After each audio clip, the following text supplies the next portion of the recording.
All right. If you haven't been here before, my name is Kevin, otherwise known as Good Old Commander's Barge, and I run a gaming channel here on YouTube. If you haven't been to this channel before, I highly recommend subscribing and liking this video if you enjoy it. This video I'm planning on being kind of all over the place, really, and I'm going to be talking about kind of my thoughts and opinions on the way that the gaming industry is going as of late.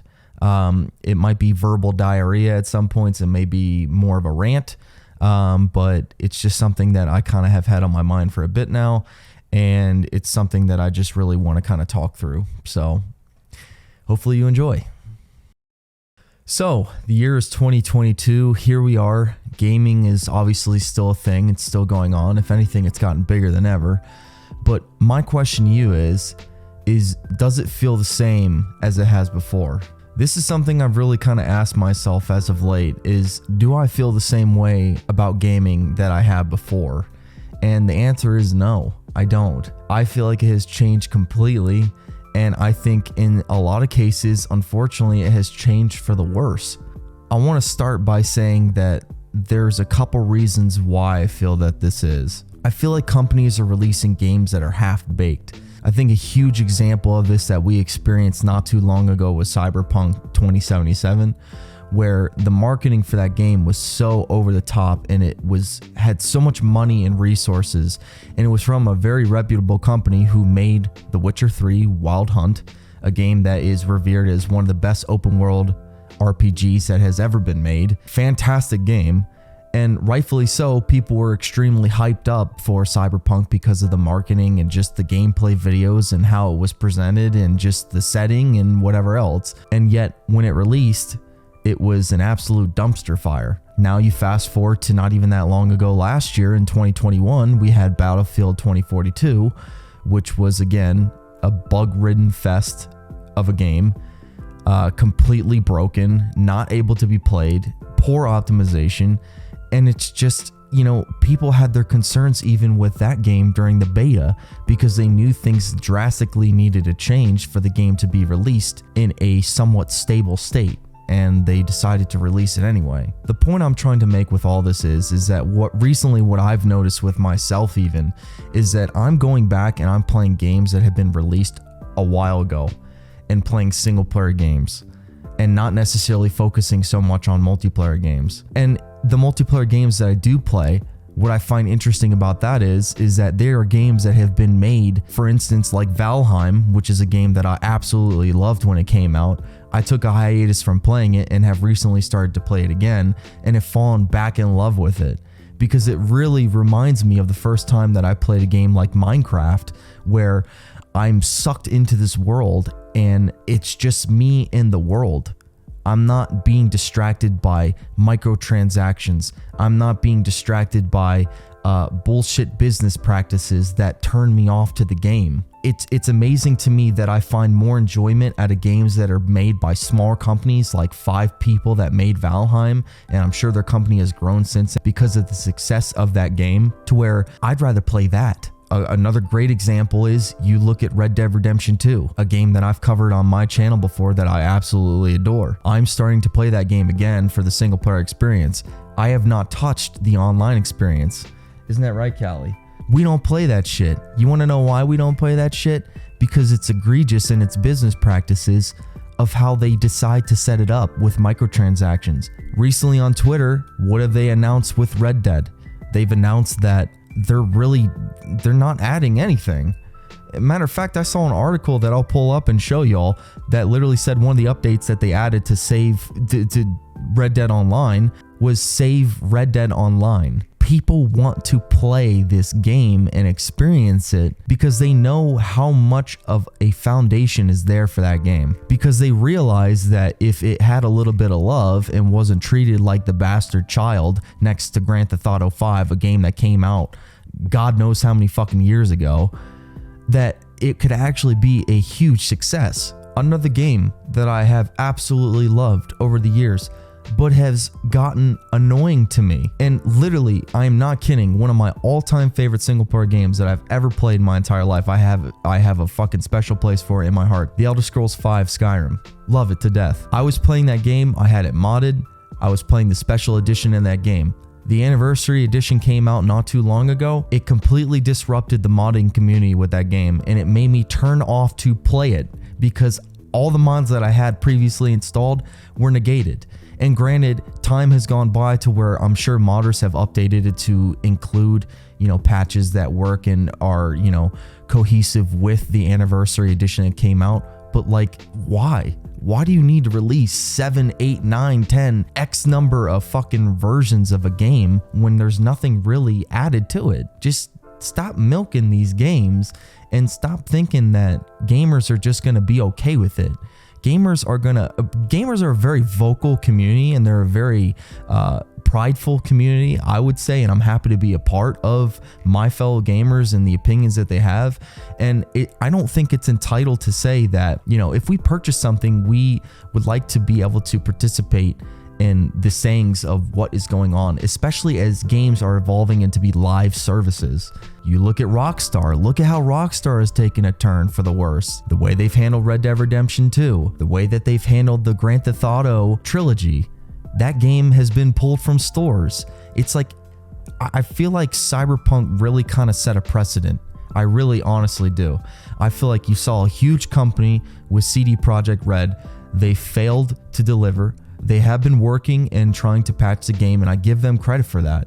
But the damage is already done. And you have gamers who are requesting refunds for games at an astronomical rate because AAA companies can't get it right. They can't make these games the way that they should be made. I don't know if there's anybody else out there that shares this opinion like I do of how gaming is and where it's going, but I am honestly, as a gamer, really fearful for where we are going with it. I feel like businesses are getting very scummy with their business practices. Another great example of that, Destiny 2. I was a huge Destiny fan, and I, not that long ago, a couple months ago, wanted to get back into the game because unfortunately I didn't transfer my character over from battle.net to their other service that they have with Steam and all that stuff. I didn't do that. That was my fault. I will openly admit that. But what they started to do with that game is, if you had purchased content before, like the DLC Forsaken and additional content with other stuff that they made, they are actually taking that content that you paid for, that you purchased.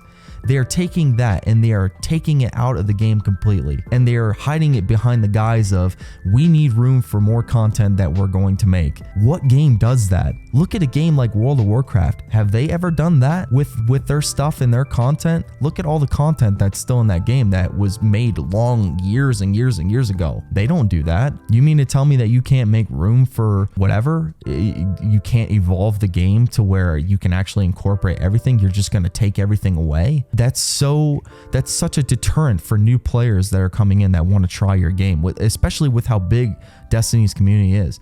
There's a lot of people in the Destiny community that are very pissed about this sunsetting content. Oh, we're taking this out so we can make room for something else. It's bullshit. It's honestly bullshit.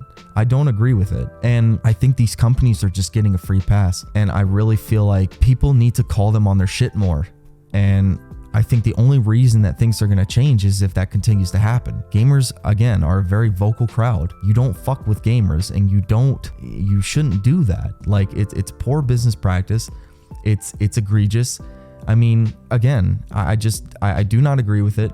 I'm fearful for where gaming is headed, and it's honestly made it less enjoyable for me as a hobby and a huge passion of mine. It's made it hard for me to honestly make content on games because I've been so deterred from playing certain stuff. I don't know what to fucking make content on anymore. It seems as if news is really the only thing that's worth talking about, because at least I get to express my opinion on the matter, like I'm doing right now. I don't know if I'm being over dramatic when I say all this. I don't know if there's other people out there that share the same opinion as me, and maybe you don't, and that's fine. Maybe you're completely happy with the way that gaming is going. Maybe you have the mindset of, well, if you don't like it, don't buy it, don't play it. And I agree with that as well. But I think the people that get hyped up for games and they're let down because developers and publishers and whatever are hiding certain aspects, it's like, how do you not know that your game runs this poorly? Cyberpunk, how do they not know that that game ran so poorly on console? Like, it doesn't make any sense. It makes absolutely zero sense. there's so much testing with a game that was hyped up and delayed and whatever for that long. There's so much testing that should go into it that they should know that, yo, this shit is not fucking playable on this console. It looks like Garbo. It looks like someone is running around with 2D pixels or something. Like, you can't, how can you justify that they were able to release that game? Or any game for that matter that has so many issues. These are AAA companies. They hire so many people to work on them. They hire so many QA testers. They hire so many bug squashers, whatever. Just anybody, analysts, whatever, to look at these games and to see what state they're in and to see whether, whether they're ready to ship.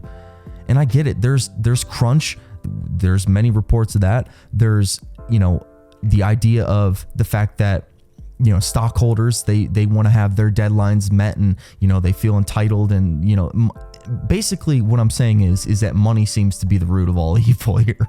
Unfortunately, the gaming industry is a multi-billion-dollar industry. It's surpassed movies even at this point. I mean, it's only going up from here. But the problem is these companies are just latching on to these ideas of how can we make more money? How can we make more money? How can we make more money off the consumer?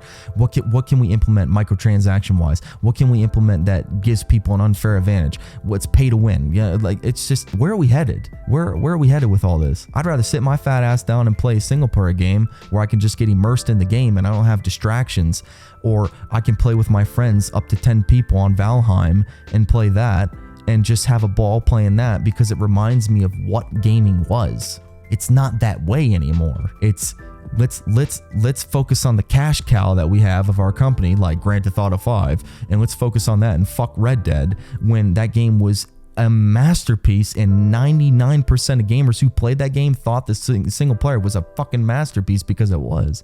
And then you have Red Dead Online that literally they add tumbleweeds into the online as an update, like to literally kind of say a huge fuck you to gamers who are trying to get behind the Save Red Dead movement on Twitter. Like, let's add tumbleweeds as if it's not like a slap in the face to them. Like, I don't know. Maybe I'm talking out my ass. Maybe I do have verbal diarrhea. Maybe I am ranting too much. Maybe I'm looking too far into this, but I don't think I am. And I think there are people around just the community of gaming that share the same opinion that I do. I really do. I think that there needs to be something that changes. I am excited for some gaming, games that are coming out this year. Big one that's coming out is Dying Light 2. I'm very excited for that. I think the company that made Dying Light 1, I think that was one of the best zombie games that's ever been made. I'm very excited for that one, but it's like, even with that, it's like a toss-up. I don't think it's going to fail, but it's like you never fucking know anymore, And then you have reports of huge refunds and terrible reviews and whatever else. I don't know. Maybe I'm looking too far into it, but I'd love to know what your opinions on this whole subject is. I know this was kind of a more lengthy video. I know it's kind of a rant, but I don't know, man. I don't know what to think anymore with it. But that's probably going to wrap this one up, guys. If you enjoyed this video, make sure you leave a like. I greatly appreciate it. If you are new here and you have not yet subscribed, I highly appreciate you doing that. I am planning on coming out with more content. I definitely want to get back into the swing of things. I always take these long hiatuses and breaks and realize that this is something that I need to do with my life because it's something I'm extremely passionate about, as maybe you were able to see through this video. And yeah, stick around for the next one. Should be coming out soon. Until next time, this is good old Commander Sparks, and fuck the gaming industry, baby. All right.